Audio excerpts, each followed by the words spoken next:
ethnic communities in the United Kingdom with greater impacts and create a platform to hear your silent and unheard views in this hugely growing community in the United Kingdom. Our channel, Ben TV, presents to you another live current affairs television program. Right, welcome back. It's a pleasure to have you join us as Nigeria celebrates its 57th independence from the Queen in 1960. I'm now joined by two prominent Nigerians, one a journalist who is the publisher of one of the most read online newspaper, Elumba Online, Daniel Elumba. Daniel, thank you for joining us on the program today. And also, I'm joined by Alaba Yusuf. He likes to refer to himself as a practitioner. All right, so public relations manager and information manager as well. So Yusuf, thank you for joining us on the program. Thank you today for having me. All right, let me start with you. Let's start from your understanding of the concept of Nigeria as a nation and as a people. Well, Nigeria, taken from the historical perspective, you talk about Niger area, people, resources, everything, the geographical expression, you know, people around that place. The amalgamation of 1914, you know, the two protectorates, northern protectorates and southern protectorates put together, and somebody look at it and say, okay, Niger, the confluence, people, Niger area, Nigeria. Taken from that level, the country has since moved forward. But it's harder to celebrate success than to scream pain. You see, because I could remember back in the days, 1991, when we came to this country, you can't even make phone calls back home. You use Coinbus, £1 a minute to make calls. Now you have Ben TV, we came here, we created Ovation Magazine, Noble People and the rest of it. Now you have Nigerians all over the place buying houses. These were strange things. But back, same way you see people back home doing things, estate, you talk about the fertilizer initiative, you talk about communication. Because today, I think Nigerians are the highest number of people on the internet in Africa. Before, you remember those days they said telephone was not meant for the poor. So, and that's helped a lot in the crisis. We have our own chunk of crisis as well. A country that has about 254 ethnic groups, it's not that easy to manage. I was going through the papers today. I saw Metro. You saw what happened in Spain. We see what is happening in America.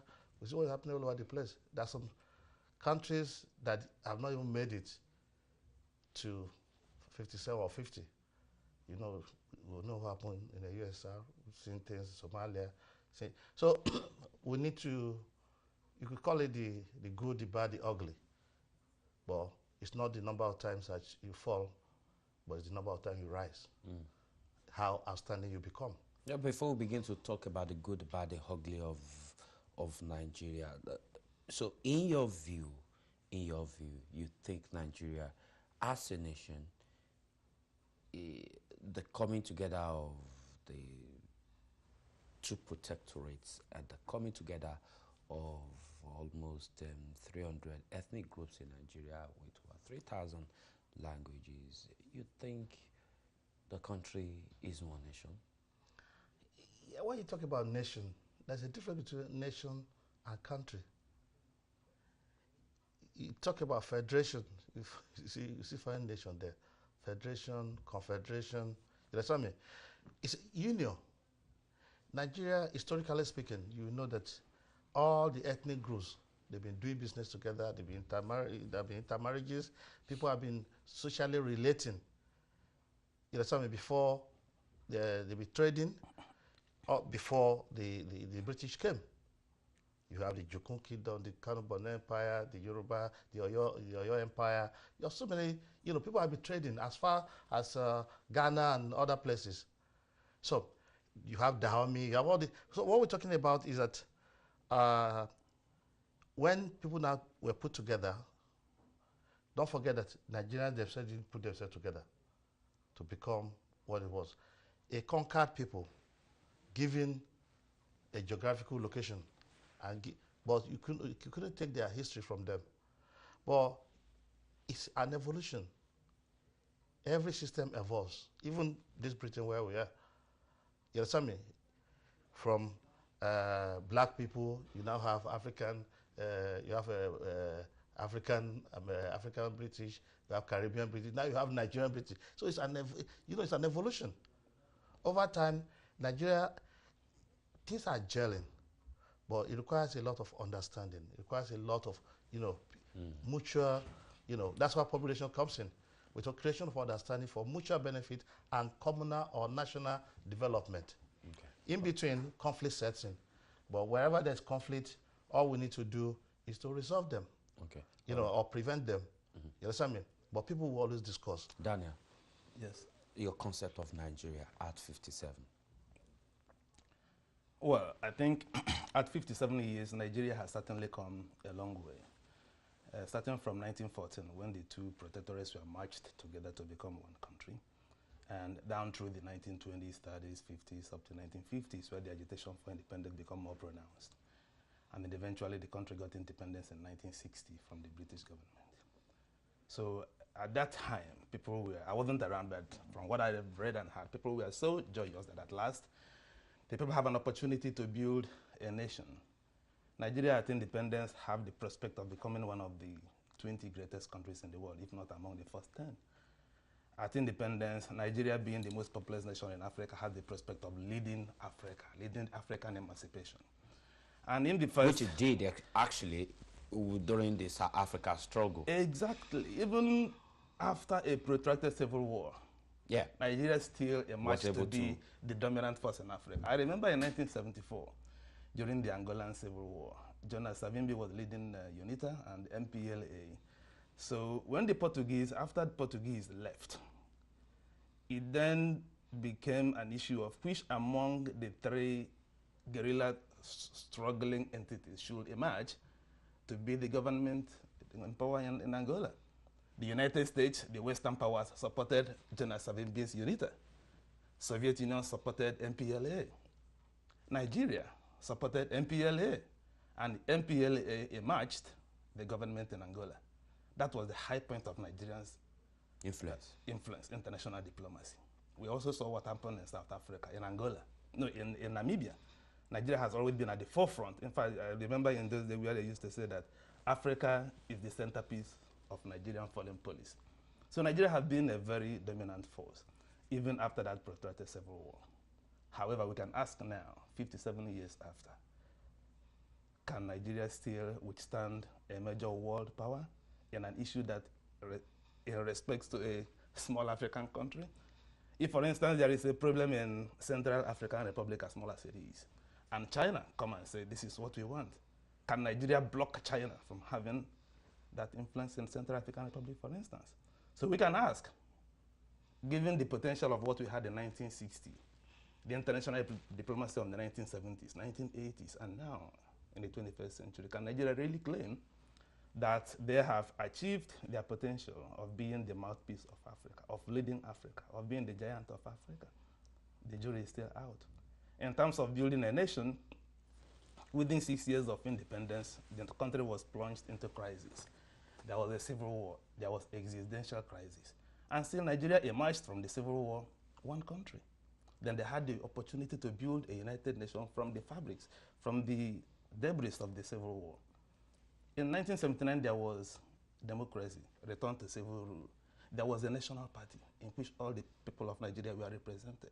They went out of their way to make sure, Shehu Shagari's administration went out of its way to make sure that each nation that makes up Nigeria was represented in that party. Even though things were not that Paradise Eldorado, but you will still feel the pride of being a Nigerian if you are represented. So everyone had a stake in building a nation, despite the crisis, despite all the election rigging and all the so-called corruption then. Even during the military rule of IBB, Abacha, Nigeria still has a pride. I was there in 1996 during the Olympic football cup when Nigeria won. It was the high point of Nigerian sports. international Olympics, Nigeria at least managed to win at least one gold medal. But today, looking back now, can we say that we have really built on what was achieved in those days? Is Nigeria more united today than it was in 1966, even during the Civil War? You can see that pulling apart of the fabric that holds the nation together. So can we really say that after 57 years, we have managed, like my brother said, to gel that 301 or more than 250 ethnic groups into one nation, having the same goal? Today, will the Igbo man, for instance, say he has the same aspirations for Nigeria like Hausa man from northern Nigeria? Will a Yoruba say he has the same aspirations for Nigeria as the Kanuri man from Borno State? Even in the South, will an Edo man say that he has the same aspirations for Nigeria as the Efik man from Cross River State? So are we really trying to build a nation? Have we progressed in the radar of human attainment, or have we really gone down? That is a question Nigeria should really, really contemplate and find out what is really going on. Between 1966, post-Civil War, and now, what has changed? So many things. Excuse me. First and foremost, let me add to what my brother has said here. That I beg to differ a little bit. Talking about the position of Nigeria in Africa.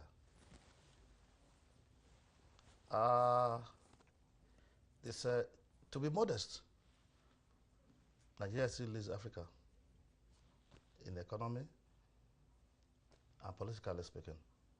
That's the truth. We have our problems. At the last UN summit, how much influence does excuse me, Nigeria? at the last UN summit,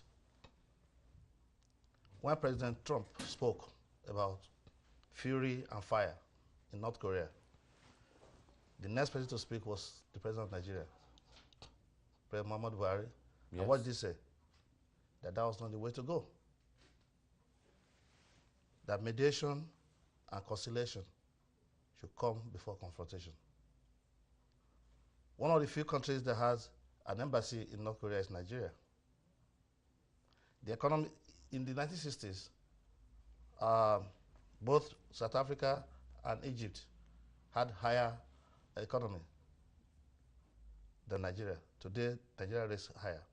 When you talk about intelligence, talk about population, talk about human resources and mineral resources, Nigeria has got a lot.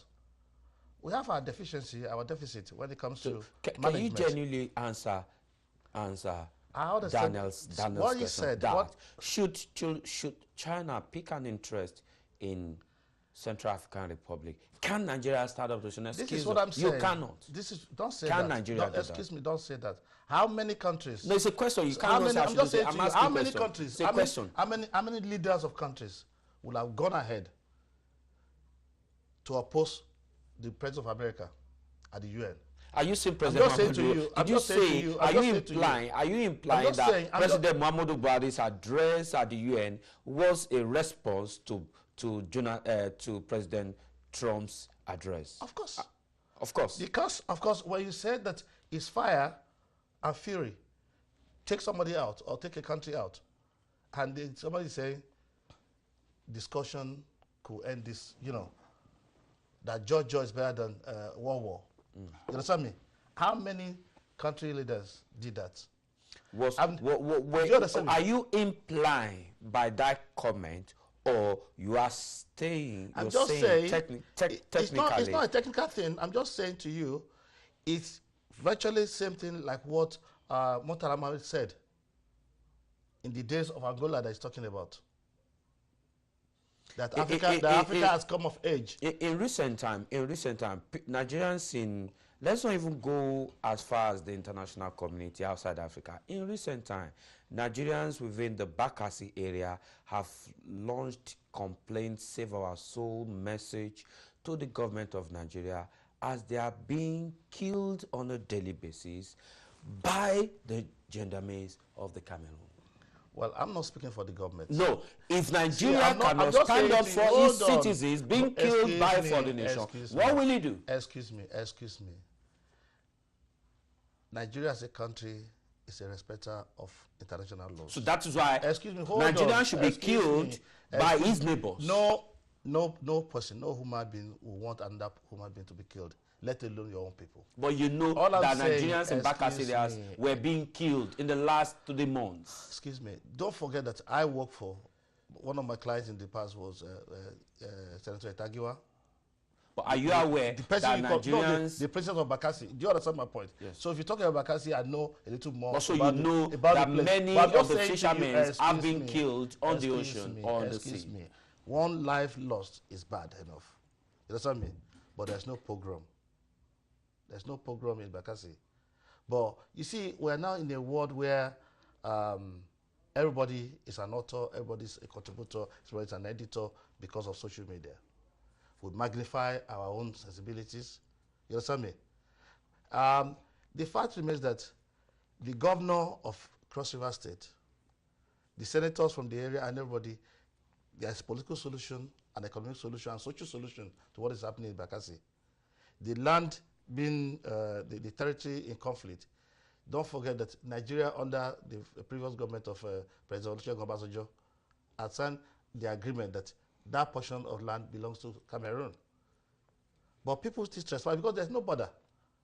There's no concrete border. It is enough for them to be killed. Excuse me. By the police of that country. Excuse me, please don't put that in. It's not in my thinking. It's not in my line. I don't want anybody killed. I'm just saying to you.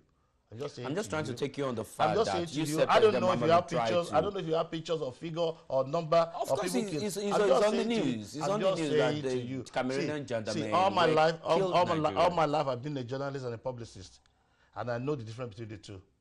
You understand me? We know what it is to create sensation. If I may come in, but before you come in, yes. I just wanted to finish. What I'm saying is that essentially, if we're talking about Nigeria, I think is a feature we need to nurture. So in your opinion, do you think Nigeria in the last 57 years has been able to defend the interest of its citizens against aggression? If you want to talk about that, if Nigeria not be able to defend the interest of its citizens against aggression, what would you say when about 27 local governments were taken in the northeast, and today the Boko Haram don't have any territory? I think they do. Excuse me, they don't. Please, you need to mention where the local government they control. They do. Excuse me, excuse me now. Okay, see, as at yesterday, the president was in Maiduguri cutting the cake. In Yobe State. Excuse me, I'm just saying, mention the name of the local government. 7 local governments. Excuse me, you mentioned the name of the local government. Okay, let me put you on hold. Let me go to Ade on the line. I'm going to come back to the two of you. Ade, good morning, Ade. Good morning, gentlemen. Thank you for waiting on the line. Happy Independence Day. Yes. To you guys. I personally, as a Nigerian, I'm a proud Nigerian for that matter. I am not those that would like to pull their country down. No matter the crisis you see all over the world, Americans having one today where someone killed people. Americans are still proud of their country. America not divided. Since Trump came to power, Americans are divided. But Americans are proud. British here they have issues. But that doesn't stop them. You see protests on the street of New York and Washington D.C. every day against the president, against policies. You see Americans rising up. You see even states when President Trump made a proclamation, presidential order. You see states, Attorney General rising up to him, condemning, speaking out. That is not bringing their nation down, are they? Yeah. So when people speak against the government, it's not bringing the government down. They are still divided, but they are still proud to be an American citizen. They are proud, and that's why you see even a comment of the president last week about some people not respecting the flag. These people value their country. Now, let me go back to my country, Nigeria, that I love so much. Yes, there's problem in Nigeria, but I do believe that we will get there one day. So, unfortunately, the problem we are facing is because of the problem. Nigeria itself, I said it's one of the problems last week. It is not the problem. Nigeria is not the problem. It is the people, our leaders, our elite, are the problem we are facing in Nigeria. Are we progressing? Yes, we are progressing as a country, as a nation. Reason why I say we are progressing. Of recent, we have seen in Nigeria whereby one of your fellows said the election will rig or not. Opposition were able to defeat an incumbent. That is it. And after this government came again, we have seen that even I alluded to what the comment of the president yesterday, that even them that are at the center, who are that APC, that they are losing election both in council, in state, and as of rep. So there is progress, and Senate as well. He says, so what the president is trying to say is that we are progressing. Are we progressing in terms of corruption? We did know that before. Our officials are covering their corruption in secrecy. Now people are being exposed to this matter of blowing whistle. Every of these elite of politicians are now watching their back because they know if they do anything, they will be exposed. People will blow whistle, and we know the social media that expose them. We know about when we give them this money that the president gives them, the Paris Club and the bailout. People are not asking questions. Nigerians are why? Is that no progress? We are progressing. We have seen how the MTAs now are it's not check and balances. We see what happened in JAM, that we land over 40 years. They only remitted 3 million. Now we are seeing in 8 months, 5 billion. Is that not progress? It's progress. We know what happened in custom. The man was given some kind of money that is going to remit. The man has gotten overpassed that. Are we not progressing? That is progress. We know what is happening in the master. They too. So there's competition in even the MPAs. They want to impress the president that, look, we like you elected and said, look, I want accountability and transparency. So let's put all these good things you said, let's put them in context. Yes. To an average Nigerian who lives on the street of Lagos, or who lives somewhere in Abuja, or who lives somewhere in Ogun State, to an average Nigerian who lives somewhere on the street of Abuja or Maiduguri, all these progress you're talking about, putting them in practical context, if you were that person, would you genuinely say, yes, at 57, I'm a proud Nigerian, I'm happy because Nigeria is moving forward in terms of what I can do economically and everything? Yes, I understand what you say. Yesterday and today I woke up and started watching our jihadist team on Nigeria, all of them TV channels. The comment is, no matter what Nigerians are facing, Nigerians are proud. They say you see people on their bike with Nigerian. So if that is the case, why do Nigerians, why are Nigerians trying to flee Nigeria? Why are more Nigerians in Africa today? Statistics reveal that in Africa today, in West Africa today, in Africa generally, the highest number of applications to the American embassy is from Nigeria. It has been there for long. It has been there. Alrighty, let me put you on hold. Thank you so much, Ade. Maybe you may call back later. Maybe you may call back later. Maybe you may call back later, Ade. Let me come to Daniel. Daniel. Let me try let me clear a possible misconception here. There is no doubt that within Nigeria, some progress have been made. In 1970, for instance, if you are traveling from my hometown, Nnewi to Lagos, it may take you about 2 days, possibly. Now, if you want to travel from Nnewi to Lagos, it may take you only about 6 hours. Yes, when I started traveling to Lagos, the road was a very single, narrow expressway from Lagos from Nnewi to Birmingham, and people are dying. Today is a very dual carriageway, lessening accidents, more speed, better treatment of their vehicle. Yes, Nigeria has made some progress. If you go to Lagos, for instance, all these flyovers, if you want to travel, air travel, they are there. Nigeria has made some progress. Technologically, we have been able to borrow the technology of the other people to develop our country. However, we are trying to compare the people Nigeria started out with in 1960, and then compare the potentials we have, and even compare Nigeria with some other smaller countries in Africa. I was just watching the data the other day that in terms of good road networks, Nigeria is ranked 126th in the whole world. If you're talking of the best 10 universities in Africa, Nigeria doesn't come into the top 10. Only University of Ibadan was even ranked at all among the 100, but no Nigerian university comes onto the first 10. If you're talking of the most dangerous countries to live in the world, the Global Peace Index rates Nigeria 127. So Nigeria tops among the most dangerous countries to live in the world. If you're talking of the most dangerous terrorist entity in the world, Nigeria has two. Boko Haram, number 1. Fulani militia, number 4.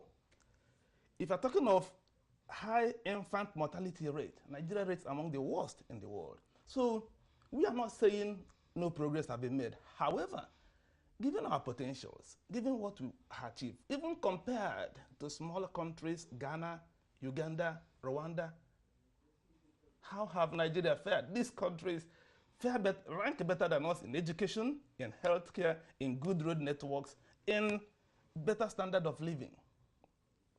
So, yes, progress has been made.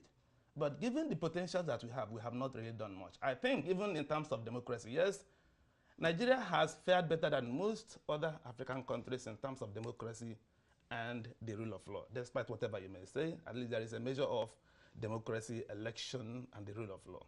I think Nigeria reached the zenith of its democratic achievement under President Goodluck Jonathan.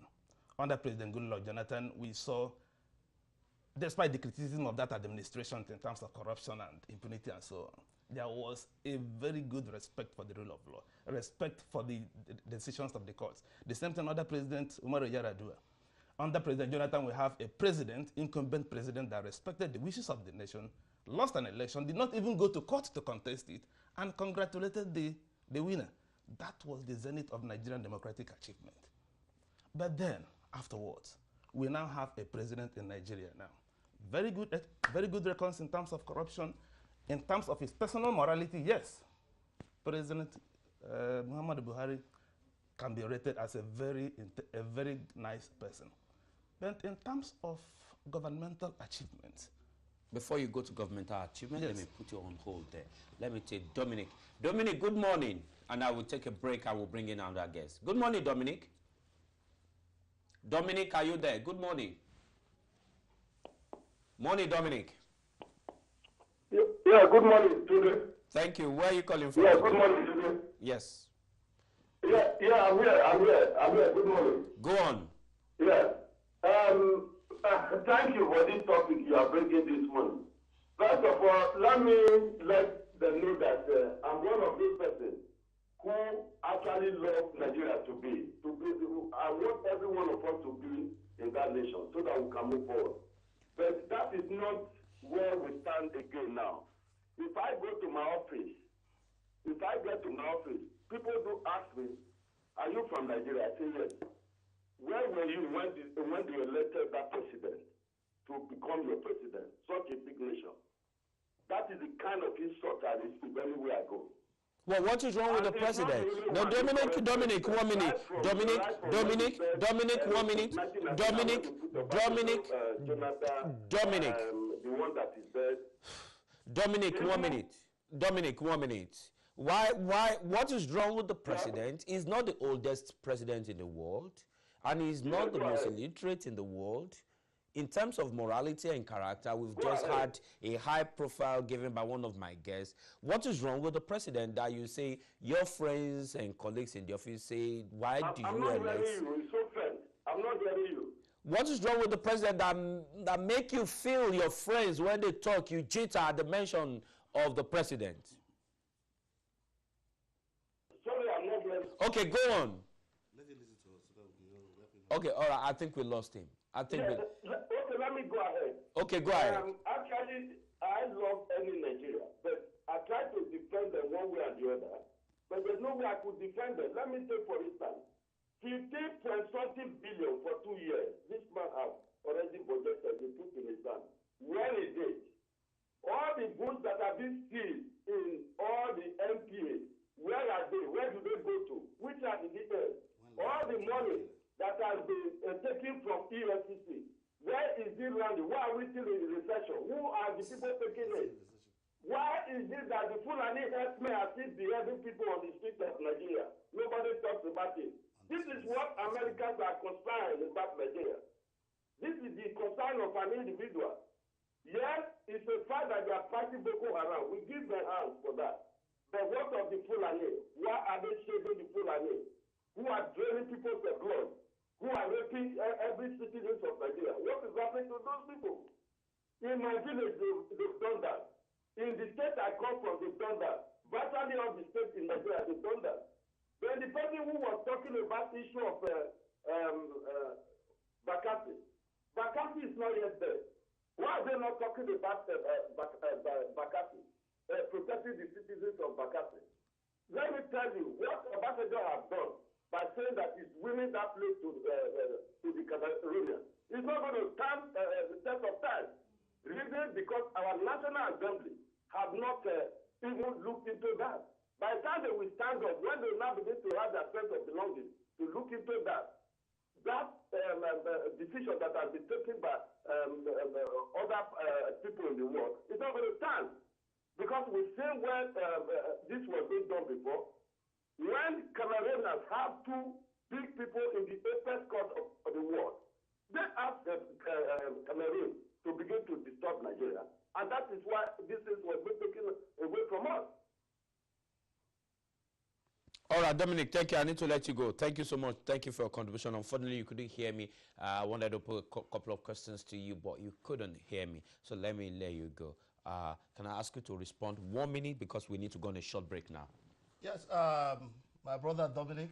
Yeah, don't forget about Dominic. Yeah, just no, respond it's general. in Nigeria. I'm just using it as a window of opportunity to talk to other Nigerians. Well, I don't know when last he went to Nigeria.